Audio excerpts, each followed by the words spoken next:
be in Milwaukee. So I'm always looking at these situations like, okay, we know what players are being discussed, but what are some players that aren't really being discussed that could be out there? And again, this goes back to the way Joe Cronin operates.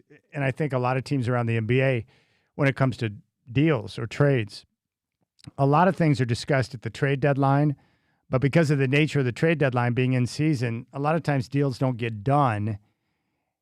And then they're revisited during the off season. So a lot of times you have teams who discuss certain things, but they put it on the shelf and they come back to it during the course of the offseason. That's how the Denny deal got done. It was talked about at the trade deadline, and then they revisited the discussion and got a deal done on draft night a couple of years ago. But from what I can gather right now, the consensus, and Dwight, who we had on the show to kick things off at 3 o'clock, he talked to a number of decision makers around the NBA today. And instantly, they all thought that there was something else coming down the pipe, meaning you see the Ja Morant deal, but then you have to ask the question, what's coming next? And the consensus right now would be that they're close to a deal for Jaylen Brown with Boston. And the reason that might be the case is because you move the Jeremy Grant contract out and you find a team to take that in Memphis. You take back Ja Morant. That means you could be setting up for a deal where Boston's like, we don't want Jeremy Grant, but we'll take Drew Holiday. And then in that deal, you also include potentially Shaedon Sharpe and Scoot Henderson. So you're going to need another guard to be able to take over from what you're losing in those three players. You get Jaylen Brown, you've got Ja Morant, and you actually get good value in return for Morant because you unload a albatross of a contract in Jeremy Grant, a player in Chris Murray who wasn't going to factor into the future, for a guy who has been a superstar type player. Now, he's had his issues, both off the court and with injuries, but maybe a fresh start here in Portland is exactly what Ja Morant needs. And we'll see how that plays out. Chris Haynes is reporting that the Blazers view Dame and Ja Morant as the starting backcourt moving forward, which is interesting. The other thing to keep in mind is that you can't just turn around and aggregate the Morant contract with other players and perform another trade. You have to wait 60 days. You could move Morant in a one-on-one deal, but he cannot be aggregated in a situation where there's multiple players involved to move him back out of town. 503-248-0620 is your telephone number. I want to hear your voice. I want your reaction. Were you shocked? What do you think about the move? Do you agree with the consensus that this is a precursor to a bigger move that's coming in the very near future? How do you see it? Do you like the aggressiveness? Have you been long waiting for a firework-type trade deadline or start to the offseason? Like, what's your take on this? Or are you confused and frustrated because you have no idea how Ja Morant's going to fit into the Trailblazers and how a backcourt with he and Dame might look together? I want to hear from you. 503-248-0620. Let's go out to Aaron. He is in Vancouver. Aaron, I appreciate the call. You're up on the Rip City Drive. Fire away. Hey, Chad. So right away when the trade happened, I was like, WTF, like, what are we doing? Like, I immediately went to, like, a group chat with my homies, and I sent out, like, a Ja Morant, holding the gun. Yeah. Like, meme, and I was like, I don't know if I like this. But as it's kind of, like, mellowed, like, on my palate here, I'm thinking, okay, I kind of like this. Like, I understand what we gave away, and it wasn't much. This is a gamble, but it's got a higher upside. But now our problem is that we're really guard heavy. Well, then I thought we were out of the Brown deal. It doesn't sound like we could be because I'm a UPS driver. I'm going between stops. I'm reading things on my phone, and I see this thing from Shams, and I'm like, holy crap, we have a lot of first-round picks. I think what I see, is it 6 or is it 9 in the next 7 years, something like that, first-round picks? Yes. We could still go get Brown from the Celtics. Like, we could still build, like, a really good roster. Absolutely. So, they've got the picks to make it work, and they've got the salary to make it work if they end up landing Jaylen Brown. Absolutely. And we couldn't be done after that, and I've really been down on Dutton, like, being cheap. I didn't like seeing Dago Splitter go. I really liked him as a coach last year, how he stepped in for, the gambler. I'm really optimistic and I'm excited. I'm still kind of worried about how, the arena situation with the league and Dutton going back and forth with the city of Portland. So, but team-wise right now, the way we're building it, I don't know. I'm really optimistic. And before I go, I got to give you a shout-out and my homie Brandon that loves listening to you as well. Show me your blazer, Chad. You got it. Show me your blazer. There's Aaron in Vancouver, 503-248-0620. Appreciate the phone call, brother. Give your homie a shout-out for me. That opens up a line. You can jump on board, 503-248-0620. I'd love to hear your reaction, your response when you got the news that Ja Morant was coming to town. And I feel very much the same way that Aaron does, as I've allowed this to kind of sink in and think about it. You get good value in return for Ja Morant. You're able to unload Jeremy Grant and Chris Murray. You get a player with star potential that's had his issues. But more importantly, is you open up the pathway to be able to get a deal done for Jaylen Brown. And again, the wisdom is that the Celtics would want to take back Drew Holiday, but not Jeremy Grant. And the Blazers finally able to unload that contract. They tried to last summer. It didn't work out. They finally were able to make the move. And now Ja Morant is coming to town. So your chance to sound off on this move. What do you think? And for the Blazers, there's no way that this is the only move. There's just no way. If it's just this move, it makes zero sense. But if it's a move setting up for another move that's coming, then let's wait until that other move happens, and then we can better assess the situation. But I think what happens is when you see one move go down, we get fixated on that one move because we don't know what that next move is. And so we get hung up on the whole Ja Morant thing. But let's wait and see what the other move's going to be, and then we'll be able to step back and know whether or not that's going to be the proper move. 503-248-0620. Now, we are going to go to Boston coming up at 4:20. Keith Smith is going to join us, and I really want to get the insight from a person who's positioned in Boston on how the Celtics view Jaylen Brown. Are they about to break up? Are they going to move on? If so, why? And then we'll ask Keith what he thinks about a potential fit for Jaylen Brown in Portland. And we'll get his take on what he thinks the Ja Morant deal means. And then Brian No, Fox Sports Radio, will join us at 5:20. But that's really what it's all about. What's next? What is next? And I believe 100% that something else is getting ready to go down. There's no way that this is a move by itself in a vacuum. No way. I refuse to believe that, because it would make no sense. And Joe Cronin's a smart guy. He knows what he's doing. And maybe it's somebody that we're unaware of that's not named Jaylen Brown. Maybe it's Trey Murphy. Maybe it's Anthony Davis. It could be somebody else. The reason why I'm hesitant on the Jaylen Brown deal is because, again, his name has been circulated so much that I wonder if that the deal is already dead. Because we haven't seen a move go down where the Blazers are connected to a player and it's reported on constantly, and the Blazers end up getting that guy. It's always somebody else that we don't know about. I think Shams was stunned at the Ja Morant deal. The Blazers are really good at being able to be tight-lipped, and we don't get information on stuff until it comes out. Very interesting. 503-248-0620. Chris Haynes reporting that due to a sizable distance apart in negotiations, Detroit Pistons free agent center Jalen Duren will meet with the Sacramento Kings at the start of free agency with intentions of structuring a sign and trade out of Detroit. Well, you got to really want out of Detroit to go to Sacramento. Sacramento is the armpit of California, and their franchise is a disaster. You have to really want out of Detroit. Or you're just looking to get paid. One or the other. Or maybe a combination of both. All right. Telephone number 503-248-0620. Keith Smith will join us next, and we'll get the latest on Jaylen Brown. He is really plugged into the Celtics. We'll get his take on Brown, how he might fit with Portland. Are they ready to move on from Brown? What does he think about the Ja Morant deal? We'll deal with all of that with Keith Smith. 503-248-0620. I appreciate your time. I hope you're enjoying your Monday. You got the Rip City Drive with Chad doing on your home of the Blazers, Rip City Radio 620.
All right, our next guest is from Spot Track and the Front Office Show.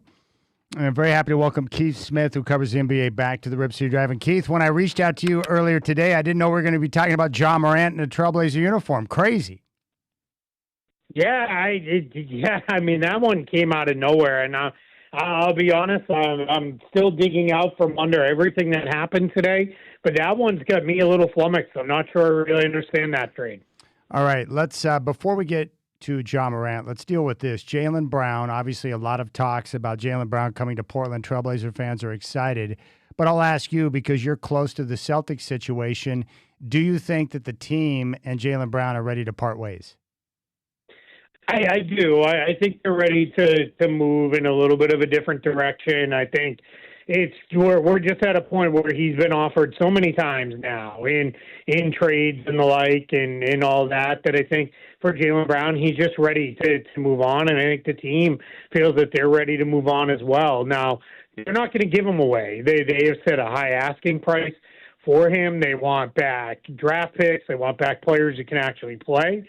I am curious now if Portland's going to go that direction, how that's going to come together, because I don't know where this goes with Ja Morant in the fold now and Jeremy Grant not in the fold, but we're going to see, if something can get put together between Portland and Boston or not. All right, with Jaylen Brown, what type of player is he? I mean, I know that he's a Finals MVP and, probably one of the top 15 players in the NBA, but you've covered him and been around him. How would you describe him? Yeah, really good offensive player. He's going to get downhill a lot to the basket. He's got a terrific pull-up shot, especially if he's able to get to about the middle of the lane, right around the free throw line or so. Does really well there. He's gotten better when you get him against smaller players of using his size and getting after them kind of down inside.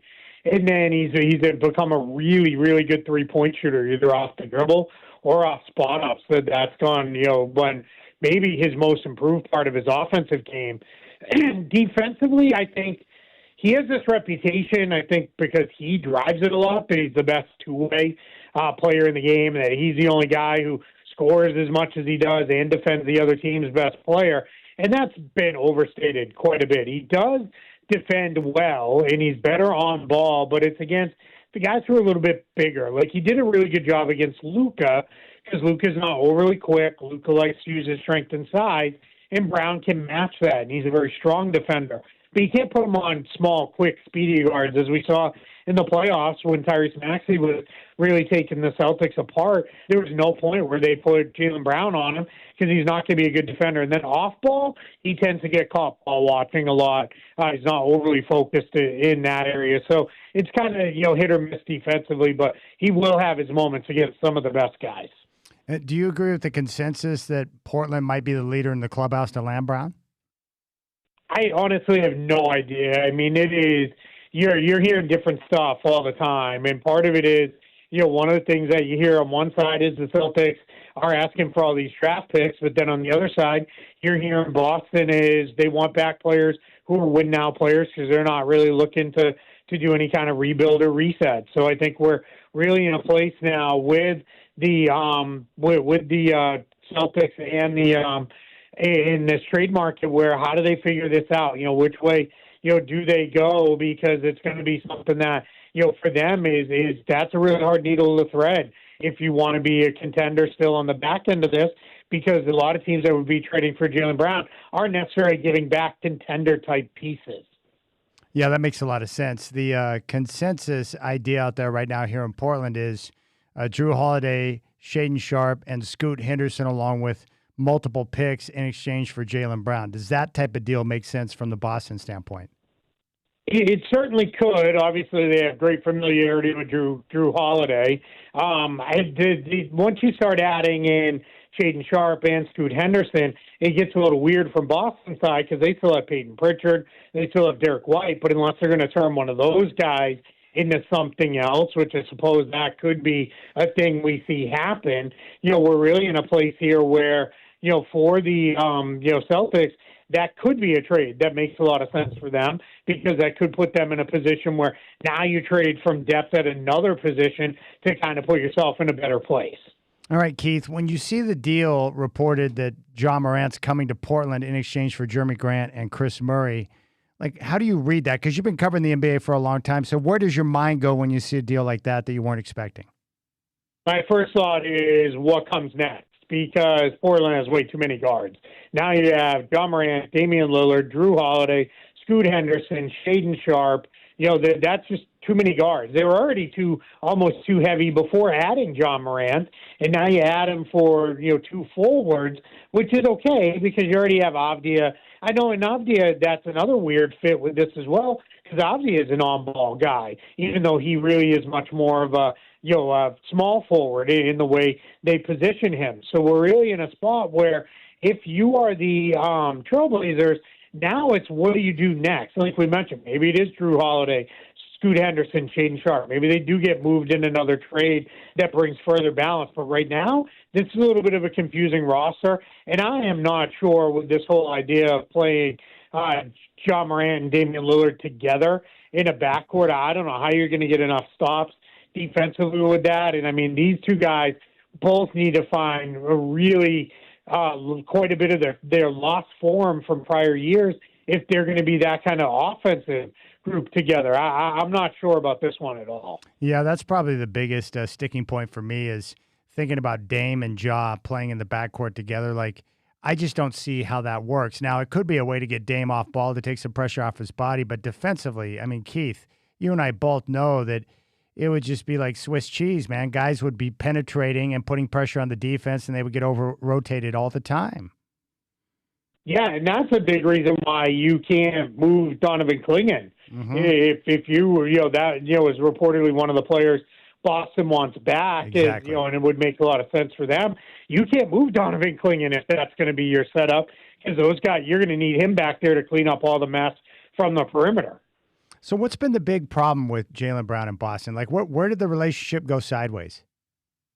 I think it's just a matter of Jaylen Brown has always felt like when he first came to the team, it was, all right, we have Kyrie Irving and we're getting Gordon Hayward in this, and they got those two guys, and that pushed him to a bench role after I think he felt like I should be, the guy who's up, starting. So that was kind of problem number one. And then Jason Tatum flourished, and it became, all right, this is Jason Tatum's team now, and this is how it's going to be. And where does this go with that? And then you had the fact that they've mentioned him in trade talks, basically, since his rookie year. It was for Paul George, and then it was for Jimmy Butler, and then it was for Anthony Davis. And now, recently in the last few years, it was for Kevin Durant. Now you're in a position where it's like, all right, you mentioned me very publicly for Giannis. And the Celtics for a long time told him, hey, you're only being mentioned in these trades for great players. That's where we're at. And now it's a position of, where do you go with this? Because it really becomes, what happens with Jaylen Brown? Because now you're in a place where, okay, and then on top of that, Jaylen Brown can be a little bit difficult to deal with at times. He's obviously a guy who he creates, slights, whether real or created, to motivate himself, and the way he goes about it. I think it just kind of run its course between him and the Celtics, and I think both sides are ready for how to go their separate ways. We're talking to Keith Smith, who is here on the RipCityDrive. So outside of Jaylen Brown, who are some of the other names that you're going to keep an eye on as we get into that free agency period tomorrow at 3 o'clock Pacific? Yeah, we're definitely keeping an eye on LeBron James. Obviously, it's still LeBron's world, right? We're all still just kind of living in it with this. But I think, with him now, there's all this talk. Jalen Duren and Walker Kessler, who are two of the better free agents. They're both centers, both restricted free agents. They're going to take meetings with teams. Jalen Duren's going to meet with the Kings in hopes of maybe working out some kind of sign and trade. That'll be interesting. We're going to keep an eye on, from a team side, what happens with Miami. How do they fill out their depth around Giannis Antetokounmpo and Bam Adebayo? They kept Andrew Wiggins, but their guard rotation is rough, and it doesn't look like Norman Powell's going to be back. Does Kawhi Leonard get traded? That's a big deal, that's been out there. Is it what's going on in Denver? How are they going to retool around Nikola Jokic? Because Nikola Jokic has sent signals apparently that he's not really ready to commit to signing an extension. So we're just in this weird weird place where, there's a lot of big names out there. And I'll tell you why. People always ask. The league is wide open right now. People respect the Knicks. People respect the Thunder. People respect the Spurs. But no one's afraid of those teams. So there's a sense around the league of, why not us? Why can't we be the next team? Make it 9 of 9 different champions. Why can't we do it? And when the league is wide open like that, see a lot of teams gearing up to get after it. All right, I wanted to ask you a detailed question with a player like Morant. I think it's correct, but I just want to double check with you. When you acquire a player in a trade, don't the Blazers have to wait 60 days before they could include him in an aggregated deal? Yeah, that's the key part. If you wanted to aggregate his salary together in another deal, you have to wait 60 days. If you wanted to get him and then turn around and trade him right away by himself, you could do that, the day after you acquire him. That's also part of why I always tell people when these trades are being agreed to now that very likely aren't going to be executed until July 6th, keep an eye on the deal expanding. Do you rope it? Like if Portland's going to get Jaylen Brown, it might be easier for them to just do it in a deal where they rope the Celtics into this trade somehow, make it a 3-team deal, and then Jaylen Brown is delivered that way. They keep an eye on that. We've already seen that with the LaMelo Ball trade, where that's now been roped into another trade. So that's something to keep an eye on here over the next, let's call it, week or so. How do you like that fit with Ball in Minnesota? It's going to be really interesting. I think it has the potential to be really good as long as it doesn't turn into a circus sideshow act with him and Anthony Edwards. If the two guys play serious basketball, then I think it has a chance to be great. If they kind of bring out the worst in each other, it'll probably be a lot of fun for teenagers and 10-year-olds to watch. And I don't know anybody else who will really like it very much. Hey, Keith, what have you heard around the league about the Trailblazers' new head coach, Mike Inori? Yeah, highly, highly respected. And I know you guys have probably spent a lot of time talking about the very odd contract structure. And I think it speaks to him as well why so many spoke out against that, because this is a guy who's he's one of those guys that they refer to as a grinder. He's been working so hard to try to get this opportunity. It finally comes, but it comes with a little bit of weirdness around it. But here's my thing. If he goes there and he's successful, then, it's not going to matter. They'll take care of things as it goes. So I think he's going to be really good. I think he did a really good job when he, in effect, ran the sideline for the Timberwolves when Chris Finch broke his leg, in the playoffs a couple of years ago. Mike Inori was the guy kind of running things on the floor, and I think he did a really good job with that, and that proved to teams, all right, this guy is ready for his opportunity. All right, Keith Smith, before you go, you want to take a stab at it? What's your best guess in terms of destination for Jaylen Brown? I could cheat here and just say he's just going to stay in Boston, because I do think that surprisingly is still on the table. But I'm going to, just because it's more fun, I'm going to say it's going to be either the Nuggets or the Clippers, because it seems like something wild is going to happen like that. And I'll go there just because that'd be a lot of fun if he landed in either one of those places. That's awesome. You got to follow him on social at Keith Smith NBA, Spot Track, and the Front Office Show. Keith, I appreciate you making time. Great insight. And he's also got his piece up. Great work on your top 50 free agents. It gives me a nice little primer as we get ready for tomorrow. Thank you. Yeah, good luck. They're flying off the board pretty quickly. By the time you read it, it might be like top 5. All right, man. Thanks, Keith. Thanks so much. I appreciate you having me. All right, there you go. Keith Smith sharing insight. He said Nuggets or Clippers for Jaylen Brown. Let's go back out to the phones. This here is a good one. James in Portland. James, welcome to the Rip City Drive. The stage is yours. Fire away, my friend. Yes, brother. Welcome. My brother. We're overthinking this, bro. Come on. Talk to me. We got Dame. Dame keeps dudes in check. We know this from the past. They'll get their shots off because everyone respects Dame. As long as Dame stays healthy, we dump Grant. What a better place for Ja, Chaz. We got some amazing weed. I mean, let's be real. Portland's been running the weed show in the Northwest forever, and Grant couldn't even handle his weed here. He was so high during games, man. And at least Ja also loves what, Chaz? The strip clubs, baby. I mean, dude, he's going to be playing out of his mind, man. He's going to be set. He'll be happy. He's not going to get, come on. And if he stays, I mean, if it is trade bait, right, Chaz? I mean, we can talk about that too. But I don't see Jaylen Brown coming to the Blazers. Like you said, I saw an X, man, where you were defending your homeboy Phil Collins and John Elway all the time, on X, man. I can't believe you hate on Phil Collins. It drives me crazy, man. Oh, God, he sucks. Oh, That's my gosh. Phil Collins sucks. So bad. We'll get into that in the whole other, that's an hour conversation. That is by bro. far, of all your takes ever, that is your worst take. Phil Collins is terrible. The only Genesis that's good is the Sega Genesis, bro. Not Phil Collins Genesis. Okay? Let's just get that straight. But my point about Ja, I like that backcourt. Because look, let's go old school. If we're on the, playing hoops on a weekend with our boys, right? We're at Wallace Park in Northwest Portland. Shout out to Wallace Park. I'd trade you Grant for Ja any day, and that's what they did. It was basic. I mean, let's just keep it that basic. Grant sucks, dude. That guy never plays in big games, man. He's a good regular season guy. Anyway, props out to Godfather. I heard him on the air the other day, dude. That guy's still on the radio. What a legend. What a legend, Chaz. And like I said, what is Phil Collins, man? We got to, Kenny Loggins. I'm going to be honest with you. I feel verbally molested by you after your Genesis take. That is unreal to me. I can't believe it. I love you, James, but your hatred of Phil Collins is crazy. NHL on the Sega Genesis. What was that? God, I can't remember. 96?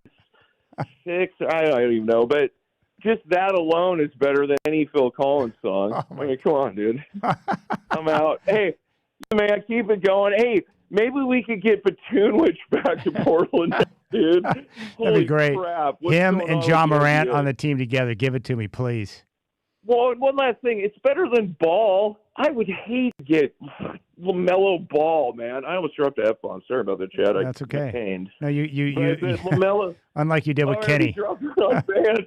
Dude, yeah, shout out to the old school crew. And look at you, man. You'll get through this. And way to represent our owner. And if he ever listens to these worthless people, myself, dude, just keep us in town. We'll pay to play. All these fools on X thinking they know that it's a city-owned building. Give me a break. It's basic math, man. Let's just pay for this place. Hey, by the way, you're getting love right now. I've got one listener, Daniel, who said you're the GOAT of radio callers. That's good.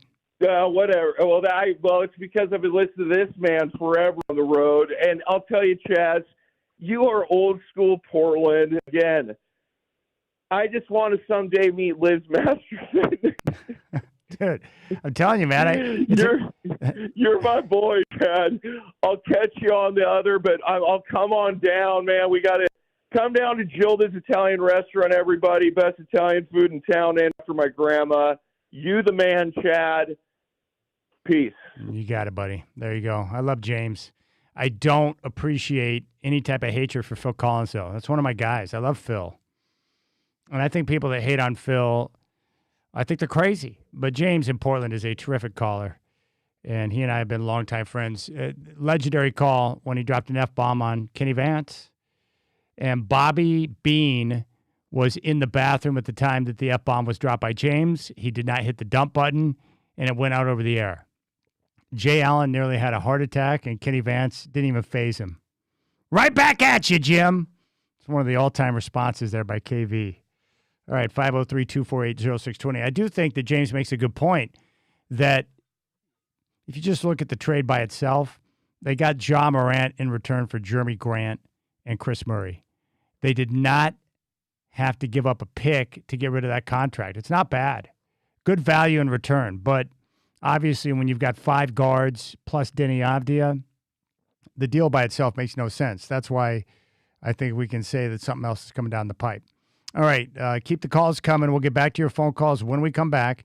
And Brian No, Fox Sports Radio, coming up at 5:20. Your telephone number is 503-248-0620. I appreciate your phone calls. Big thanks to Keith Smith from the Front Office Show and Spot Track. 503-248-0620. More of your calls when we come back on the Rip City Drive.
All right, playing a little Genesis in honor of James in Portland, who told me, quote, Phil Collins sucks. That is blasphemy right there, my friend, but I appreciate you, and you're welcome to call the show anytime. 503-248-0620. I want your take on the Ja Morant news. What was your reaction to the deal? Were you stunned like the majority of us? And do you think it's a precursor to a bigger move? And if you know that the Trailblazers can net Jaylen Brown in a deal with the Celtics, are you willing to part ways with both Scoot Henderson and Shaedon Sharpe, and most likely Drew Holiday? 503-248-0620. Because I've thought about this over and over and over again. The only way that this deal for Ja Morant makes sense is if it's a precursor to a bigger move. And from what I can gather, based on the different people I've spoken with and what the Godfather mentioned to start off the show, is that the Blazers probably made this move because they needed to unload the Grant contract, knowing that the Celtics did not have interest in bringing back Jeremy Grant, but they're familiar with Drew Holiday, and then you can make the money work with Holiday, Scoot, Shaedon, and picks. 503-248-0620 is your telephone number. You can jump on board. You can share your thoughts. I would like to hear what you have to say. Like, how do you process this? What's your reaction to the news? We'll go out to Raider Mike. Raider Mike, welcome to the Rip City Drive, my friend. You're up. Fire away. Well, first off, I got to protect our boy, Phil. Coming after him when he's in hospice almost a year now? Come on, bro. Dude's one of the greatest drummers ever, one of the greatest songwriters ever. And he doesn't have much of a voice, but he makes it sound badass. So, and when I do In the Air Tonight, when I sing, people go nuts. I don't understand, James. Sorry. Anyway, when I heard about Ja, I was like, yeah, this guy's damaged goods. And he's a bad crew over there in Graceland.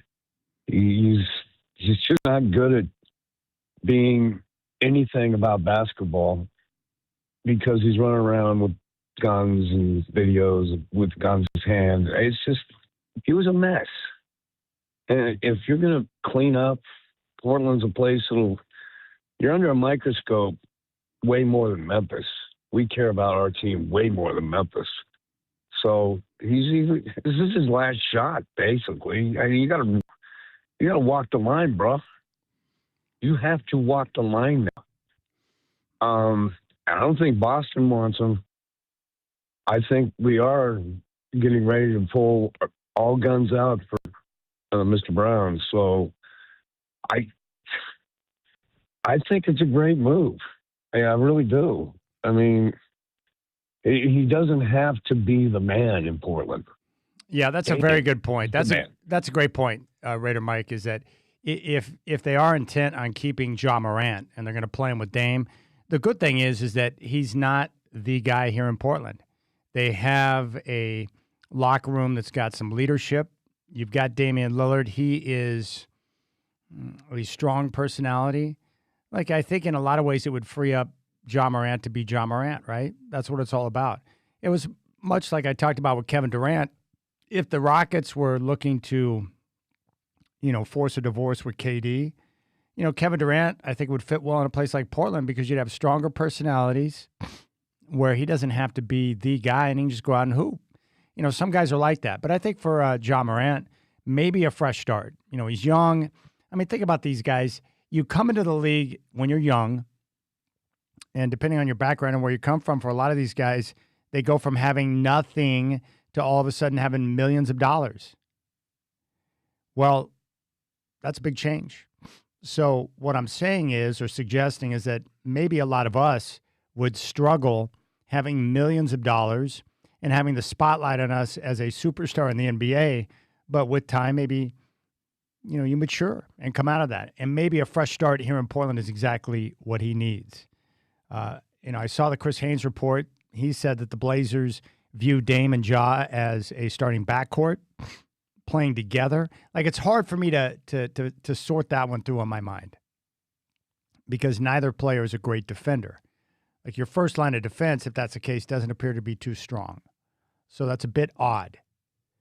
But the move, if you're setting up for a bigger move for Jaylen Brown or maybe Trey Murphy, then all of a sudden that's something I can start to get behind. More importantly, they got rid of the Jeremy Grant contract, which was an albatross.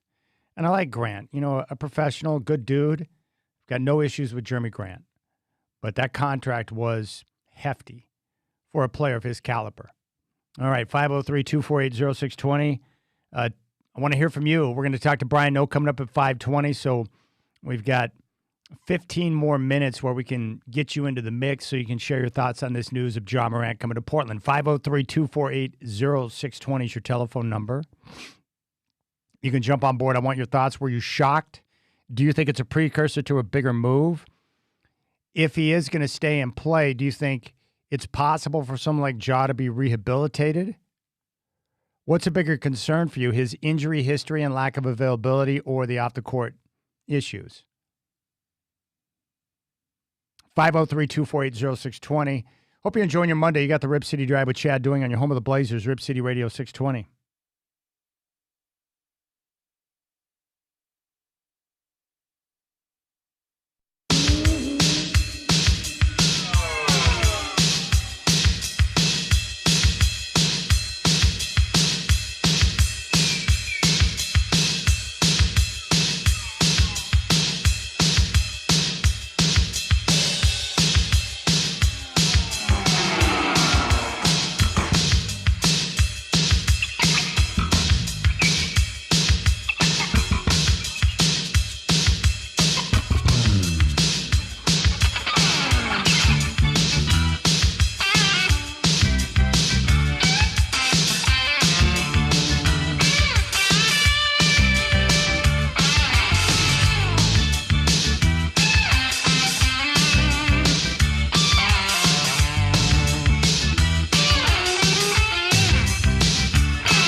All right, 5 o'clock. Shocking news in Rip City today. Shams reported the Trailblazers have traded Jeremy Grant and Chris Murray to the Memphis Grizzlies in exchange for Ja Morant.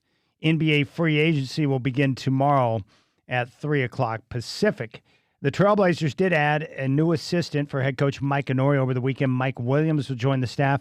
He had spent the previous 3 seasons in Utah under Will Hardy. According to reports, the Warriors are targeting Anthony Davis and LeBron James. The Hawks have declined Jonathan Kuminga's $24.3 million deal. Kristaps Porzingis has agreed to terms on a new deal with the Warriors. Got more of the Rip City Drive with Chad Doing coming at you right now. At 5:20, I'll be joined by Brian Noe of Fox Sports Radio.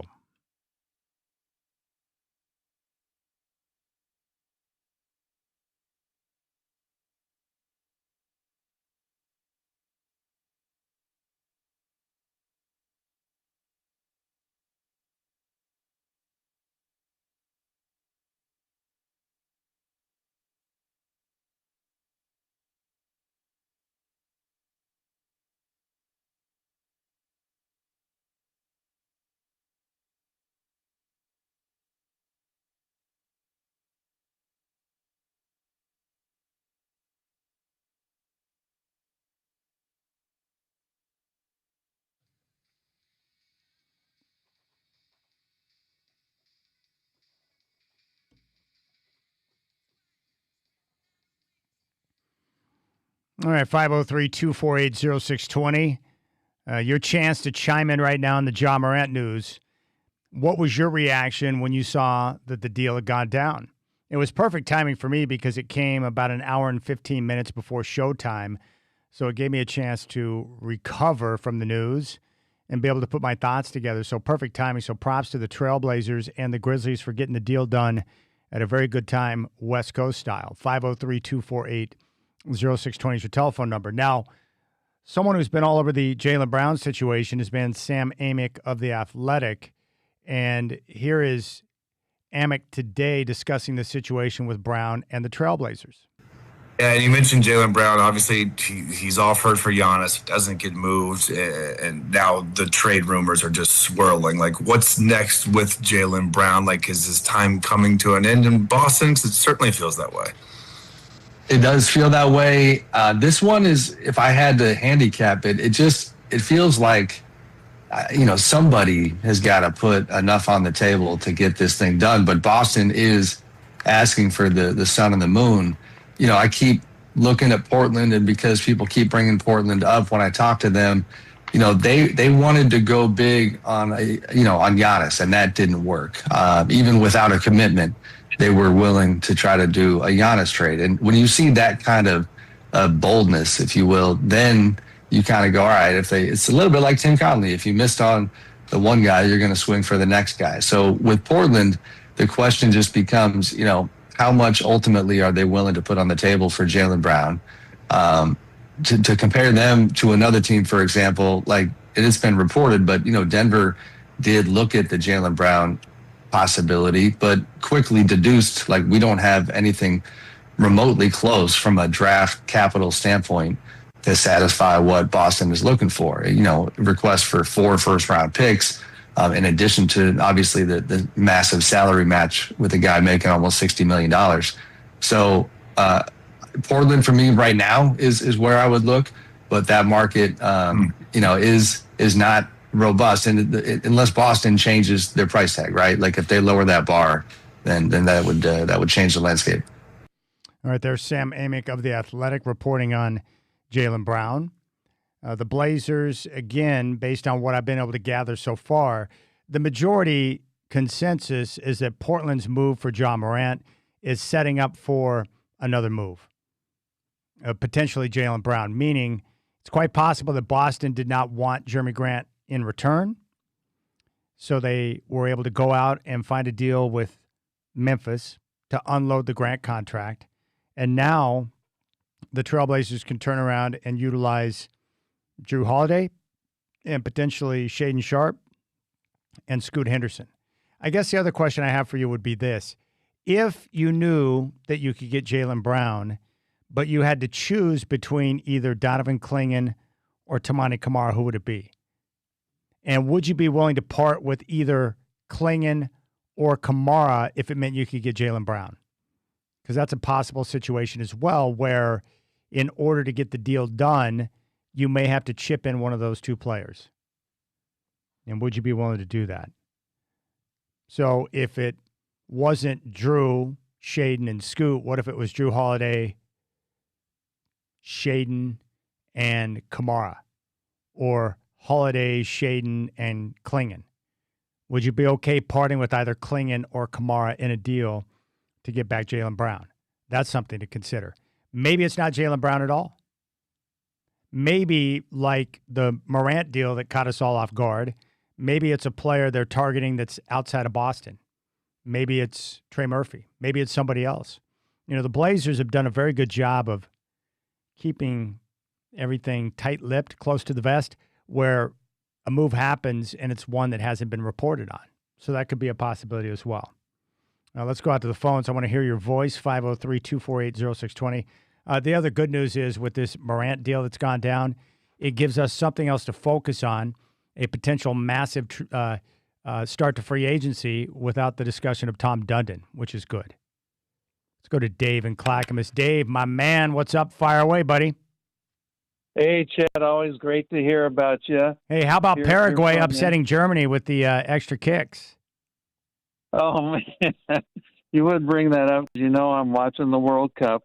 I might try to go to another match if the U.S. makes it to the round of 16 because it's going to be up in Seattle. I'm really excited, Chad. That's a huge upset because I think Germany was ranked 10th in the world.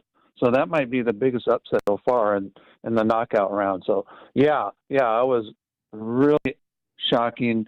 I'm not really big on penalty kicks, but you can't deny the drama of it. I mean, you like to see it on the field, win on the field, but when it comes to that,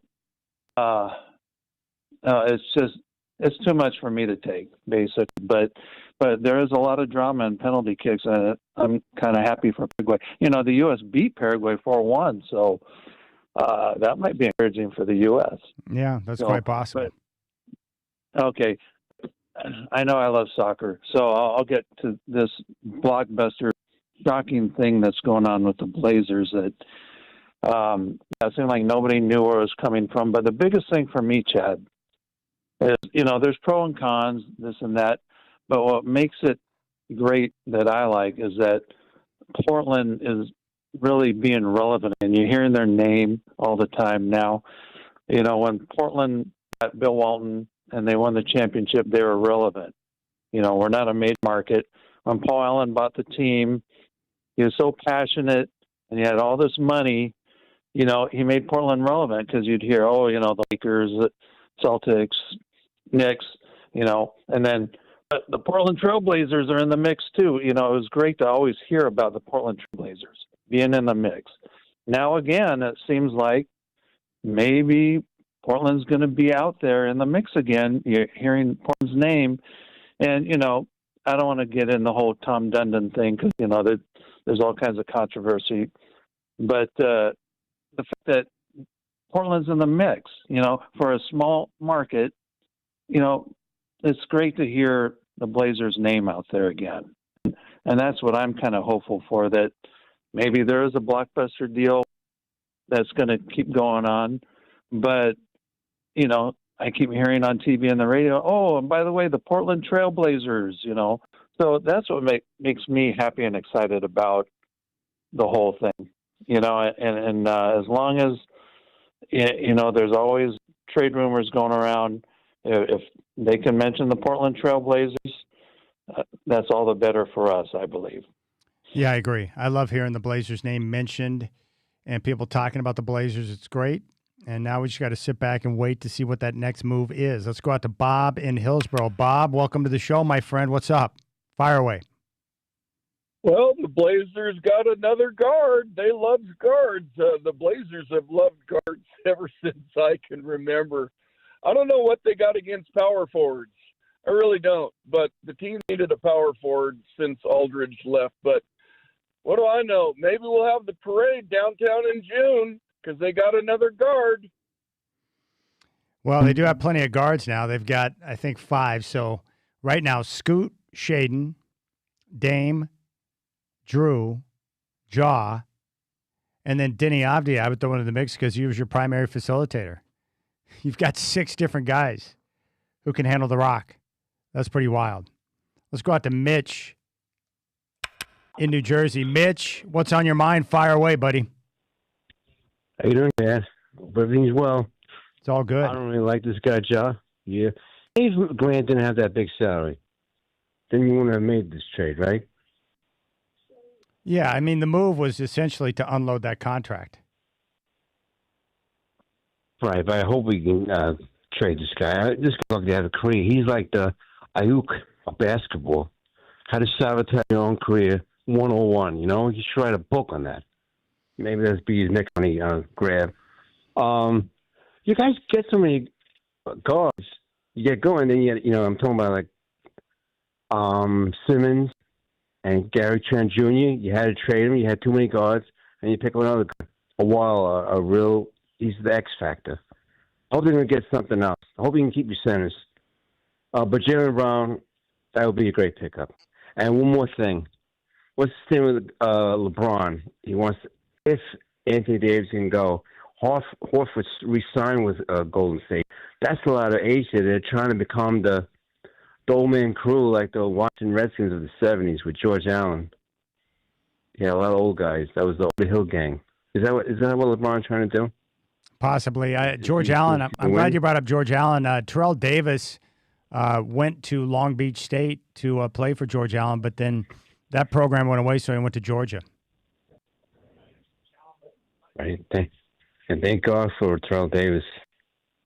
Yeah. John Elway's still thanking us, sends him a Christmas card every year.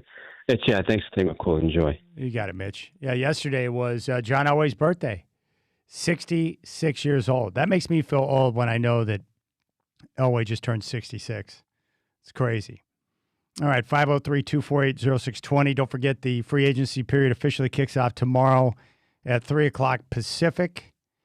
And now we just sit and wait anxiously for the next move to go down, right? That's the only way this Ja Morant deal makes sense.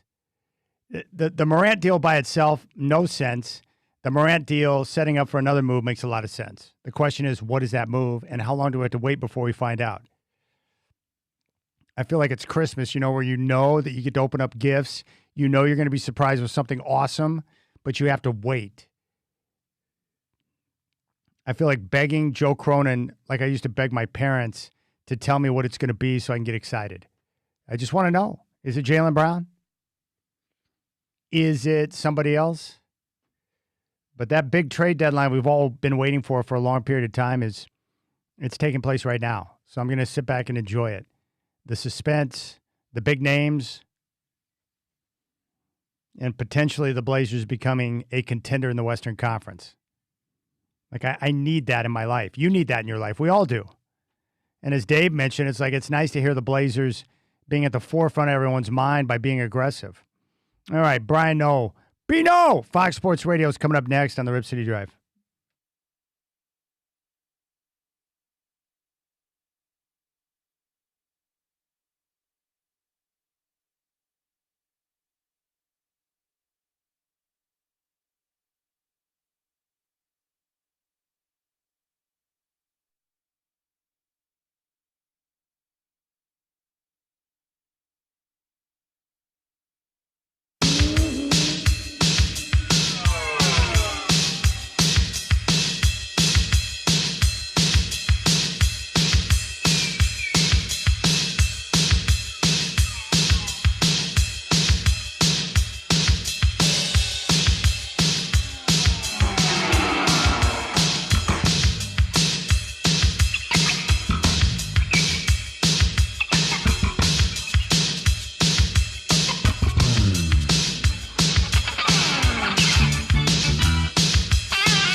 All right, very happy to welcome back to the show my brother from another mother.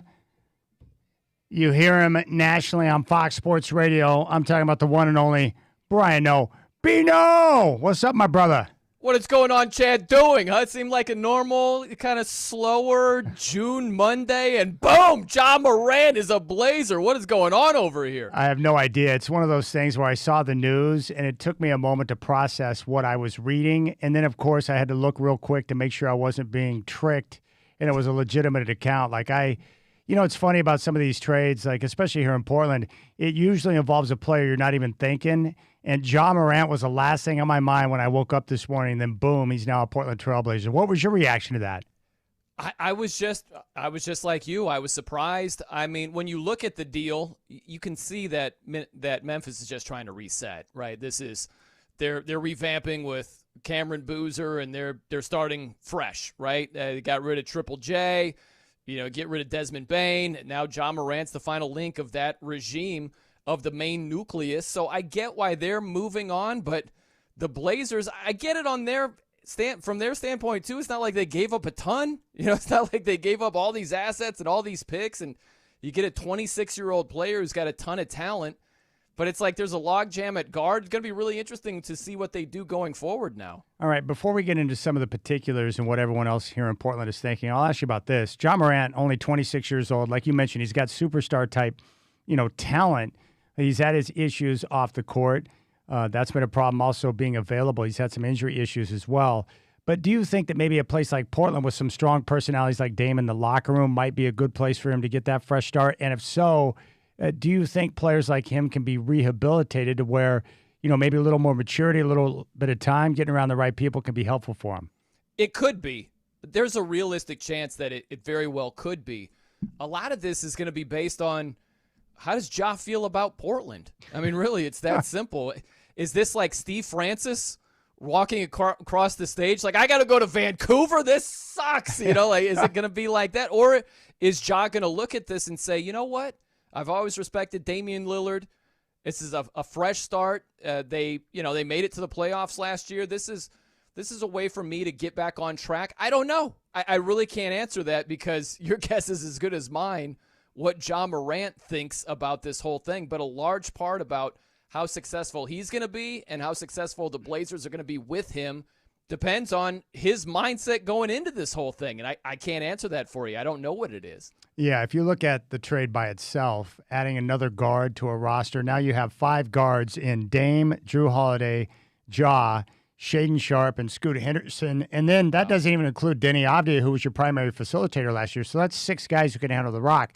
The trade by itself makes no sense. So what people hear, and the majority of people I've talked to, Brian, what they think is this is a precursor to a bigger move, and it could be one involving Jaylen Brown and the Boston Celtics, meaning it's quite possible that the Celtics did not want Jeremy Grant in return, but they're familiar with Drew Holiday. So now you get rid of the Grant contract, which clears the space for you to be able to bring back Jaylen Brown, and they get a guy in Holiday and potentially Scoot and Shaden with draft picks so you can get that Jaylen Brown back in Portland. That makes a lot of sense, and we'll see if that comes together or not. But, yeah, Drew Holiday going back to Boston makes a ton of sense for Boston. Yes. Yeah, so if this is a move to set up another move, we act like these are all finishing moves, And no, they aren't. So, yeah, if that comes to fruition, that would make all the sense in the world if they're able to package Drew Holiday and whatever else Boston would need to make that trade go through. But, yeah, I smell what you're cooking over here, Chad, and I like it. Well, a lot of Blazer fans have also pointed out that, hey, Chad, don't forget Ja will feel right at home with the access to all the different strip clubs in town and the various amounts of weed in the wide variety. And I was like, that's well, true. that's How true. about guns? How are they on guns in the Pacific that's another thing, Northwest? too. They're like, he's not going to like the gun laws in Portland. Yeah. There are drawbacks to everything in life, Chad. I know. It's never perfect all across. Got to compromise occasionally, dang it.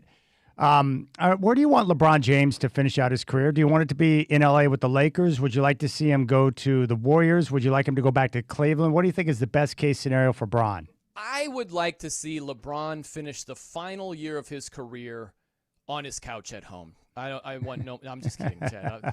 I just wanted to go, D. None of the above. No. Well, that's what I love too. Is when people are like, "Oh, he could just retire." I'm like, he is not shutting it down without the retirement tour. Let's get real. No chance. And he's still playing at such a high clip. That's the thing. He's not holding on for dear life, and he can barely play. Like, he's still an asset. He's still a really, really good player. I would say I think the return to Cleveland would possibly be cool, depending on what the rest of the roster looks like. Yeah. Just going back to the East and going back to Cleveland, I think that would be a really cool storyline. And I'll tell you, like, the boringest thing would for him to be just running it back with the Lakers. That's the last option I would like to see. That's just very as a boring. basketball fan, I would like to see him mix it up a little bit. If he went over to the Warriors, the newest rumor is LeBron and Anthony Davis somehow going over to the Warriors.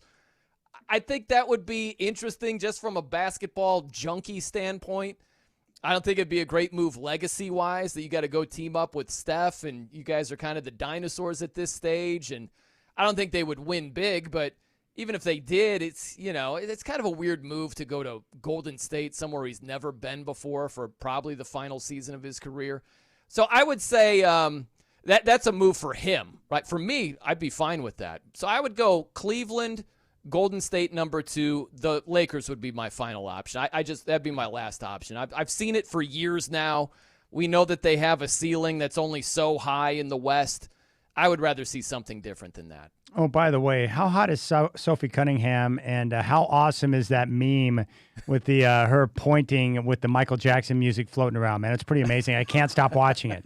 It's amazing. It's pretty good, man. The drama of the WNBA just does not disappoint, Chad. And, oh, my gosh, the whole – just stay away from X.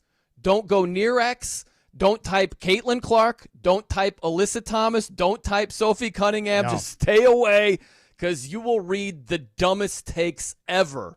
And what blows my mind, Chad, is I get it if someone dumb is putting out dumb stuff. There are people on X that I know are smart that are putting out the dumbest stuff ever related to that whole soap opera. Have you met Emmanuel Acho yet? Because he said today the WNBA would be better off without Caitlin Clark, which is an insane comment. It's an absolutely insane take. How would they, what's the gain? Like, what is the gain for the WNBA? If you want to sell me on that would be good for Caitlin, maybe there's an argument. How is it good for the WNBA not to have her? That's insanity. Yeah, it would be good for Caitlin because she wouldn't be getting her face kicked in every night by various players who can't stand her, which is pretty amazing. But I guess what frustrates me is how the league is dealing with her with the officiating. They've got to step in and change things to where she's better protected, because that is the golden goose. So for the life of me, I cannot understand why the league – I understand why players may be jealous of her, but why you wouldn't want to protect her better is beyond my understanding. Yeah, look at other leagues. Look at the NFL with quarterbacks. Oh, yeah. Brady got hurt. It's like, nope, you can't hit a quarterback in the knees. You can't hit him low anymore. Get that out of your head. And guess what? That shut that down, and it's helped protect quarterbacks better after that ruling. It has been. There are some times, Chad, you and I are the same, where you're overly protective of quarterbacks, and that shouldn't be a flag. But it's all tied to, we got to protect these guys to keep them upright. So the thought makes a lot of sense. The WNBA could learn a lot from the NFL when it comes to that. And Caitlin Clark, Sophie Cunningham said it in her latest podcast, where she's like, this happens on a nightly basis, and the league does nothing about it. Nothing. And there was so much pushback after the Alyssa Thomas thing, where I love AT. AT is a really, really good player, triple-double machine. I have nothing against Alyssa Thomas. But that was a cheap move. Doesn't mean she's a cheap player. That was just a cheap shot. And for the amount of people rushing to her defense, and it was like, what was it? Chinea Gumuke, who's smart, said some dumb stuff the other night where it's like, well, it's just the freeze frame. That's what the WNBA, they overreacted to the freeze frame and all the vitriol. And it's like, no, not really. It was a throat to the trachea. That's a one-game suspension all day. Why are we justifying that? It's so stupid right now. I agree, and that happens all the time in sports leagues where in live action you don't get a chance to get a good look at it, but when leagues go back and review, they realize, like, okay, that's a dirty play. We got to hand down punishment to make sure that we clean that crap out of the game, which is good. And I'm with you on the quarterbacks. absorb a few ridiculous roughing the passer penalties if it means that we have quarterbacks healthy and available to play in games. Because I've watched enough games with bad quarterback play. It's unwatchable. I want the best players on the field in the biggest moments because the quarterbacks are what make the game go, man. It's critical. Right, it is. And listen, I reserve the right to, in the moment, be like, oh, come on, that's not a flag. What are we doing right now? And then I'll calm down and be like, all right, I get it. You want to have the top guys available come playoff time. Okay, I'll have to. Yeah, I saw the Chiefs last year without Patrick Mahomes, and they sucked. You know, that was a rough watch. It's a rough watch. I can't even remember it. Gardner Minshew was in there for a second, and he got hurt.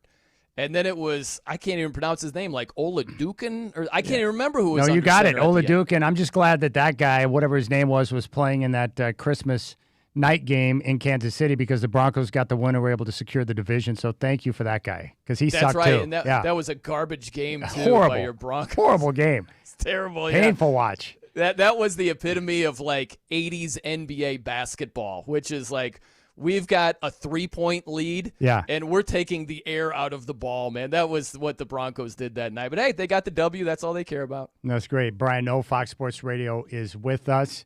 You can check him out on Fox Sports Radio. So, Bino, you've been all over the place.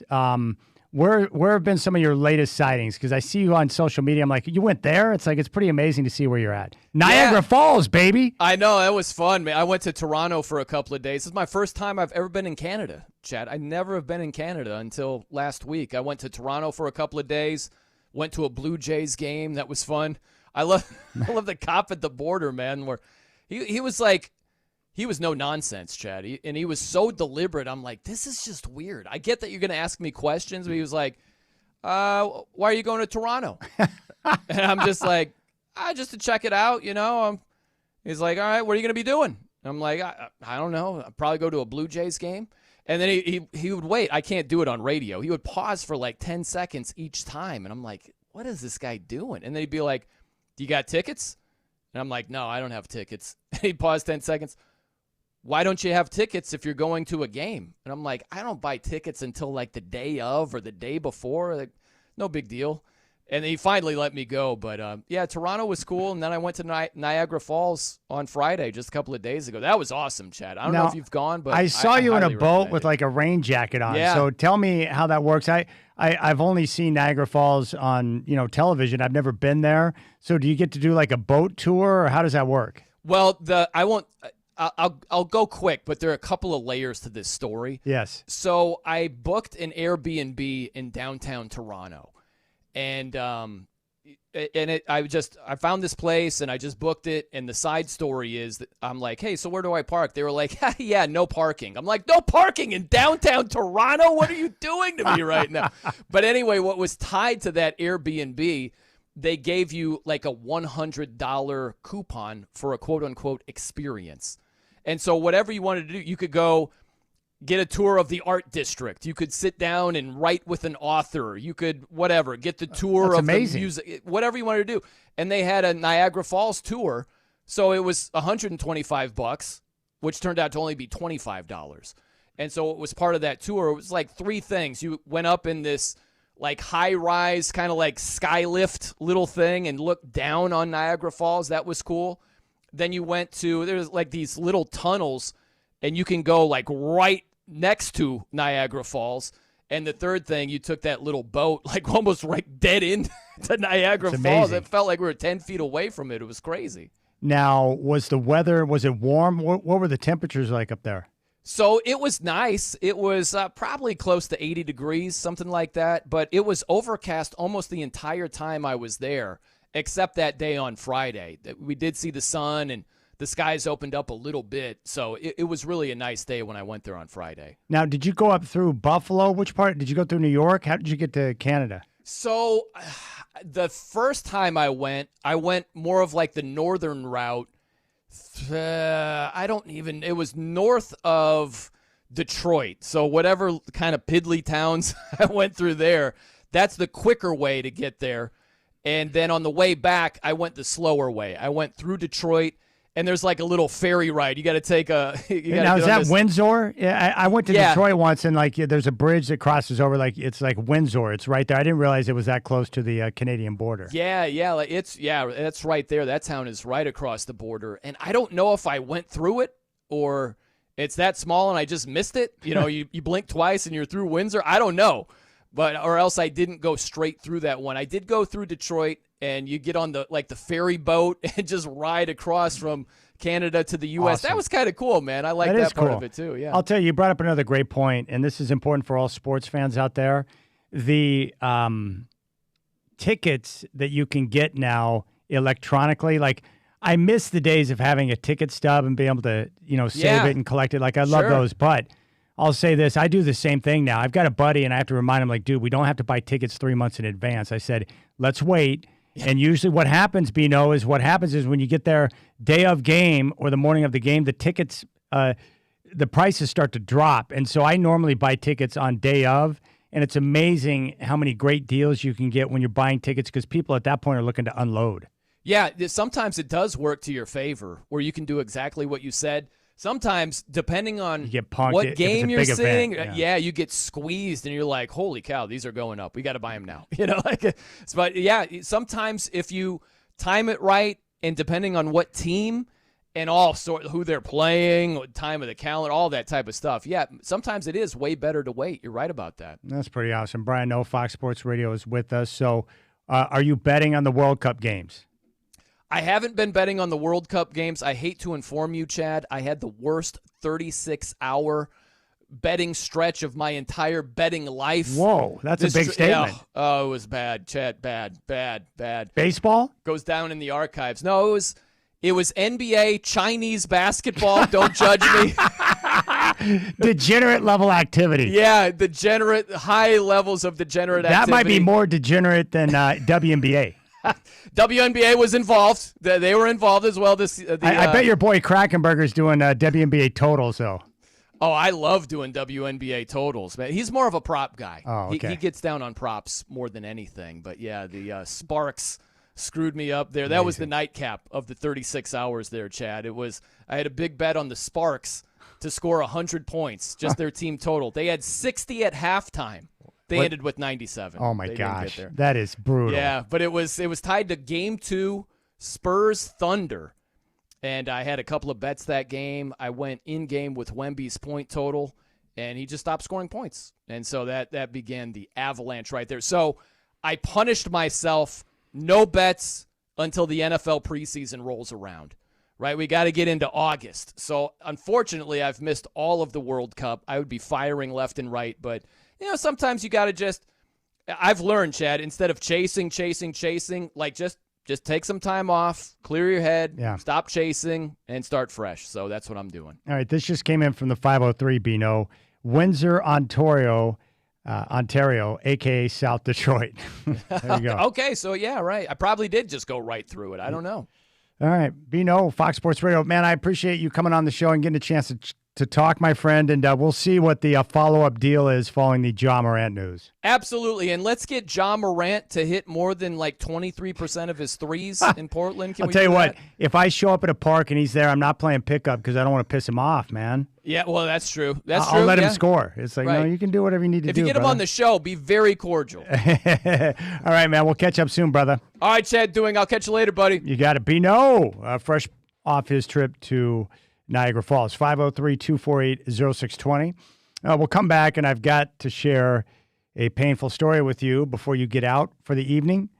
Big thanks to Brian Noe for joining the program, the Godfather Dwight James, Dave Deckard, and Keith Smith. You got the Rip City Drive.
All right, I may have mentioned, well, not may, I did mention that my daughter Kaylee has a boyfriend.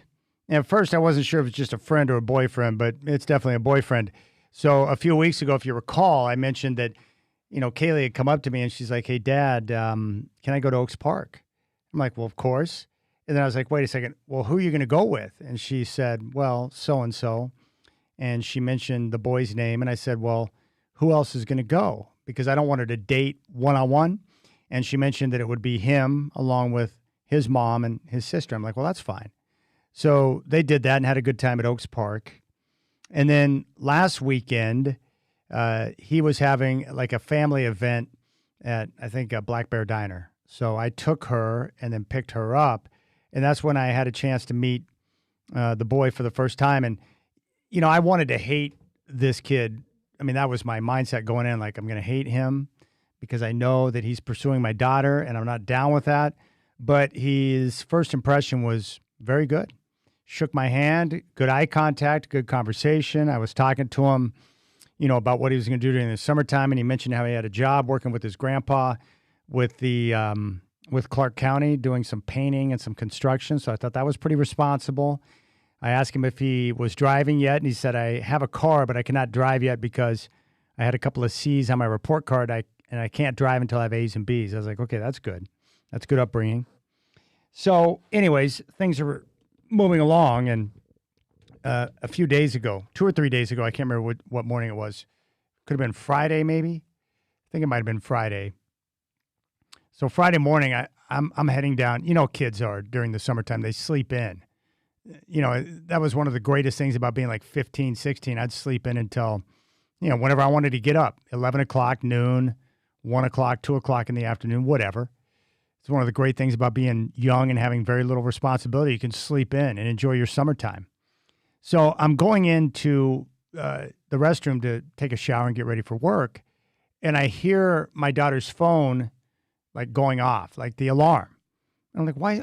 I'm like thinking to myself, like, why is her alarm going off on a Friday morning when she doesn't have to be anywhere? So I opened up her door and I peeked inside, and she's like in the fetal, like she's out cold. She was basically dead, sleeping. And her phone's making a bunch of noise. So I just went over to turn the alarm off so she could continue sleeping. And as I go to turn the alarm off, I see this picture on her home screen. And I'm like, what is that? And so I pick it up to get a closer look. And it's a picture she had taken. And this boy is like kissing my daughter. From the angle, I couldn't tell for sure, but it looked like tongue. I don't know if it was church tongue or not, but there was definitely tongue involved. And then I was like, ugh. I'm like, oh. And then I was like, ah. So I took a picture of the screen, and then I sent a picture to her mom, like, what the bleep is this? And she goes, well, you're the one that said she could have a boyfriend. I'm like, yeah, but I didn't think that was going to happen. So there you go. I did not expect to see that, but I got that when I just went in to innocently shut off the alarm. Not that I was mad at her, but like seeing your daughter being tongued for the first time is not something you desire as a father. But it helped me get my hate back for this young man.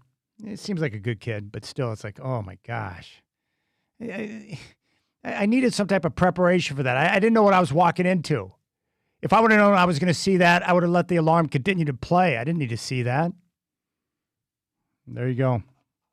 And how many dads out there do you have that experience where you're like, oh my gosh? Like I was talking to a dude the other day. I think it was on the same day, Friday, because I was explaining to him what I saw. And he goes, yeah, well, I went on vacation with my daughter. And then it occurred to me, I think they're in Hawaii. They're walking down the sidewalk, and it occurred to him that dudes were checking out his daughter, and it creeped him out too. He's like, oh my gosh. Oh, there you go. I don't know. What am I supposed to do? I mean, she's at that age now. Oh, gosh, dang it. The weird thing about being a parent, at least through my eyes, is I never feel like I have a handle for what's going on. Like I've never felt like, oh yeah, I got this. Like some things in life, you do it long enough, you're like, dude, I got this. I feel confident in how to do this, how to handle that. But with parenting, it's like I've never felt like I got a handle on it. And then having a daughter is just a different experience than a son, like a lot different. And I don't know why that is. It's like this overwhelming desire to protect at all costs. And maybe it's because as a man, you know, from your experiences being a younger man or a boy, like what goes through your dome. And you're like, that's not good. You know, the fact that, you know, when you're 16, 17, 18 as a young man, there's just not a lot of pure thoughts going through your mind. Let's just put it that way. And maybe there is in people in other states. I'm just telling you from my own experience. Maybe I'm alone in this issue, but that's the weird part. But there you go. I was exposed to something I did not want to see, had no idea it was going to be there. I was just trying to turn off the alarm so my daughter could rest peacefully. I asked her later, I was like, what's up with that? Why'd you have the alarm going? She's like, well, I don't like to sleep too late because then it messes up my day.